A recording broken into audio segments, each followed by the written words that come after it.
কি তোমরা কেমন আছো? ঠিক মতো লেখাপড়া করো তো? করতে হবে, নকল আর হবে না। তো আমি নকল প্রতিরোধ করার জন্য নিজ পকেটের পয়সা দিয়ে হেলিকপ্টার রেন্ট করি। আনাম এহসানুল হক মিলন একটা জেনারেশনের কাছে তিনি হেলিকপ্টার মিলন নামে পরিচিত।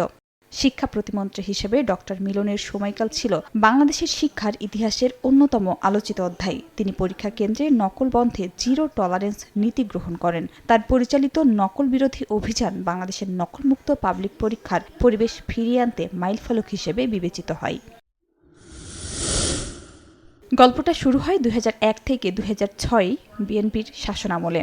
পাবলিক পরীক্ষা এইচএসসি কিংবা এসএসসি সবখানেই হেলিকপ্টার নিয়ে উপস্থিত হতেন সে সময়কার শিক্ষামন্ত্রী এহসানুল হক মিলন। নিজে কেন্দ্রে কেন্দ্রে গিয়ে ধরতেন নকল করা শিক্ষার্থী ও তাদের সহযোগীকে হাতে নাতে ধরতেন তিনি।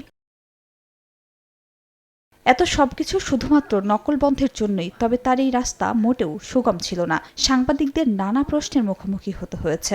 হেলিকপ্টারে চড়ে এক প্রান্ত থেকে অন্য প্রান্তে ছুটে যাওয়া নিয়ে সইতে হয়েছে নানা সমালোচনা। তাতে কি, একটাই সংকল্প, যেন পাবলিক পরীক্ষা নকলমুক্ত করতে হবে। করেছেনও তাই। একক প্রচেষ্টাই নকলমুক্ত হয়েছে।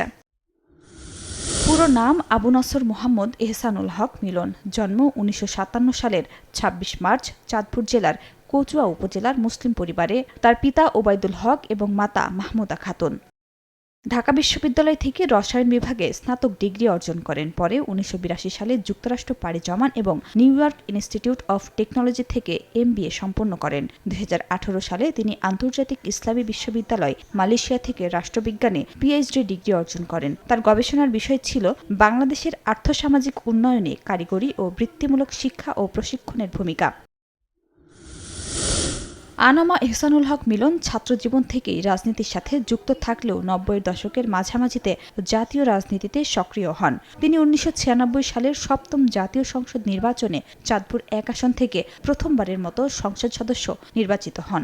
পরবর্তীতে 2001 সালের 8ম জাতীয় সংসদ নির্বাচনে তিনি একই আসন থেকে পুনরায় সংসদ সদস্য নির্বাচিত হন। এই নির্বাচনে তিনি নিকটতম প্রতিদ্বন্দ্বী আওয়ামী লীগ প্রার্থী মহিউদ্দিন খান আলমগীরকে পরাজিত করেন। 2001 থেকে 2006 সাল পর্যন্ত তিনি বাংলাদেশ সরকারের শিক্ষা প্রতিমন্ত্রী হিসেবে দায়িত্ব পালন করেন। ডক্টর মিলন শিক্ষা, রাজনীতি ও সামাজিক প্রেক্ষাপট নিয়ে নিয়মিত লেখালেখি করেন। তার উল্লেখযোগ্য গ্রন্থসমূহ হল চলতে ফিরতে দেখা, যুগনায়ক জিয়া সম্পাদনা, প্রেসিডেন্ট জিয়া জীবনী ও রাজনীতি, জিয়ার গুরুত্বপূর্ণ ভাষণ সম্পাদনা, জিয়ার পররাষ্ট্রনীতি, রাজনীতি ও কূটনীতি, নকল প্রতিরোধ, ডক্টর আনামা এহসানুল হক মিলনের সংগ্রাম, শিক্ষা সংস্কার ও অভিযান, বিপন্ন শিক্ষা ব্যবস্থা, নকলমুক্ত পরীক্ষা ও শিক্ষার মান উন্নয়ন, শিক্ষানীতি ও সংস্কার, কারাগার থেকে বলছি সহ আরও অনেক।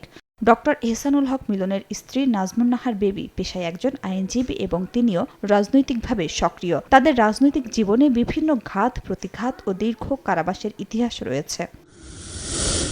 2026 সালের 27 ফেব্রুয়ারি তিনি তারেক রহমানের নেতৃত্বে গঠিত নতুন সরকারের শিক্ষামন্ত্রী এবং প্রাথমিক ও গণশিক্ষামন্ত্রী হিসেবে শপথ গ্রহণ করেন। শপথ গ্রহণের পর তিনি বাংলাদেশের শিক্ষা ব্যবস্থাকে ঢেলে সাজানোর এবং পূর্বের ধ্বংসপ্রাপ্ত মান ফিরিয়ে আনার অঙ্গীকার করেন। তিনি বিএনপির নির্বাহী কমিটির আন্তর্জাতিক বিষয়ক সম্পাদকও।